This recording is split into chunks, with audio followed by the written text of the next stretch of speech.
Hey everyone, I'm Steven, the CEO of BeamJobs. Today I want to walk through how I went from a $52,000 salary right out of college to over $130,000 in total compensation 3 years later before quitting to start BeamJobs. Now, based on the title of the video, I know what you're probably thinking. This video is all about how great I am, and the reality is quite the opposite. When I was applying to jobs out of college, I was faced with what felt like endless rejection. I felt alone. All of my peers were having much more success than I was. I didn't feel great about myself. And at this point, over 2 million resumes have been created on BeamJobs, and the number one thing I've learned time and time again is that most people do feel lonely and bad about themselves when applying to jobs. We see our success in our job search as a reflection of our own self-worth. And that's the goal of this channel and of our company as a whole, to make you feel less alone in your job search and to feel empowered with the tools and the resources you need to land your dream job. Here we'll be documenting the journeys and the numbers behind those journeys of people in different career fields so we can all learn what they did to get to where they are. And it'd be a bit hypocritical of me if I asked other people to share their salaries if I didn't first do the same. So come along with me as I break down each step behind how I increased my pay by over 150% in 3 years. The year was 2013 and young, long-haired, cargo short-wearing Steven was at a crossroads. I recently decided I didn't want to pursue medicine for the first time since I was 14. I wish I could say I had a better reason, but the reality is I was just depressed at the time. A story for a different day. My grades were tanking due to lack of attendance. I was good at math, and math classes didn't seem to care about attendance. So I decided to major in math. And through a quick Google search that took no more than 4 minutes, I learned that people who study math can be something called data analysts. Next step, I knew I needed an internship. So through my college job portal, I applied and applied and applied. And after I applied, I would hear the deafening sound of silence. A generic rejection email was the only feedback that I got. And now I have to admit something to you. After months of failure, I decided to do something I'm not super proud of. I lied on my resume. I started to claim that I knew Excel. After this change, I got one interview and only one interview. And I learned that the upside of applying to internships is that they really don't expect you to know much. And I was never asked about my spreadsheet skills in the interview, luckily. Lo and behold, I got the internship making $16 an hour. This internship paved the way to an easy, stress-free job search process my senior year of college. Let's start with the numbers of that job search. My senior year of college, I applied to over 150 jobs and I got one interview. One.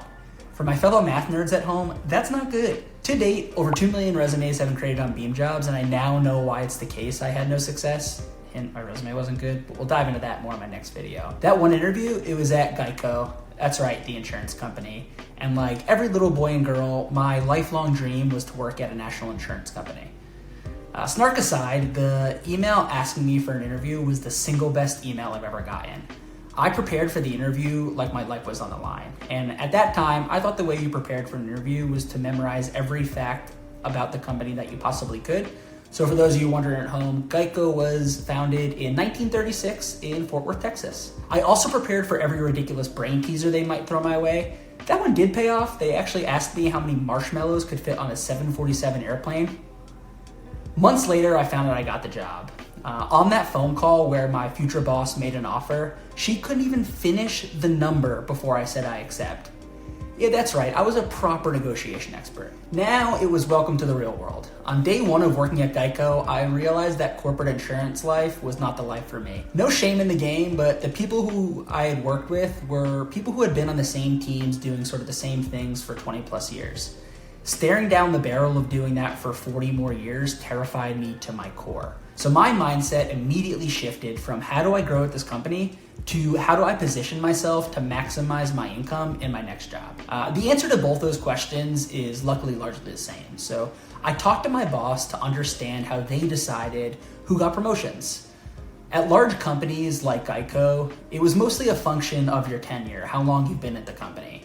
A very small percentage was determined by a 1 through 5 performance rating that your boss gave you every year. So I played the game. I understood what that performance rating was based on. I worked hard to make sure my boss and I had a great relationship. And anytime I worked with my boss's boss, I made sure I was on my A game and presenting my best. I took every opportunity to take on projects to learn skills that I thought might be valuable to my next potential employer. The key when you're in a job that you're not happy with is to turn the problem on its head completely. Instead of framing the question as, how am I possibly going to do this job for 2, 3, 4, 5 more years, I turned it into, how can I use this job to position myself so that at the end of it, I can get the job I want. That became my singular goal and obsession.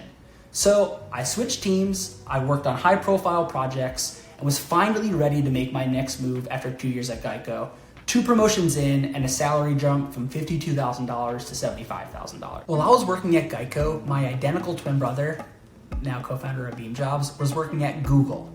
So while I was excited about our bi-weekly free Bagel Fridays, discontinued during my time there, my brother had free lunch and a video game room at his office. I wanted to taste that life. Applying to jobs at this point in my career taught me the singular golden rule of applying to jobs. Companies want to hire people with experience. Groundbreaking, I know. Getting that first job can be really difficult. There's no sugarcoating it. It was for me.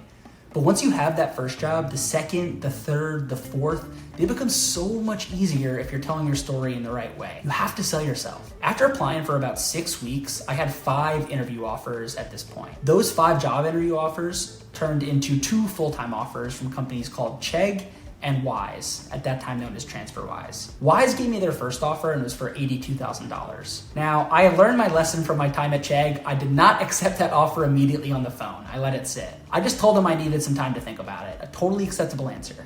And then 2 days later, I did my final interview at Chegg and told them about my other offer from Wise.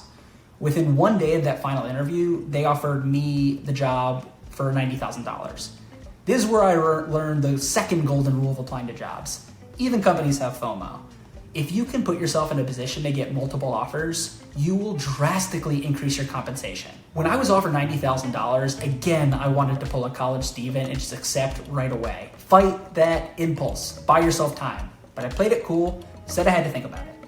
I told Wise that Chegg had made me this offer and they upped their initial offer to $95,000. What in the world was happening? To this point in my career, I'd only ever gotten 2 interview offers. Luckily got both of those jobs, but those were a stretch at best. I had to scrape by to get those opportunities. Chegg, after the Wise offer, came over the top. They offered $105,000 and $25,000 in annual stock compensation to the company for total compensation of $130,000. I wanted the blackout when I got this call. It was just completely unexpected. That job turned out to be the best job I ever had pre-BeamJobs. And months later, I learned why I got that job at Chegg in the first place. My bosses were actually entrepreneurs. They had sold their company to Chegg right before I joined, and I joined their little company within the company, as one of their first hires there.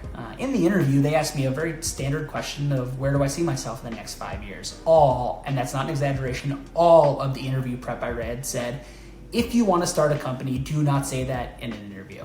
But you also have to read the room. I was talking to entrepreneurs, so in the moment, I completely ignored that advice.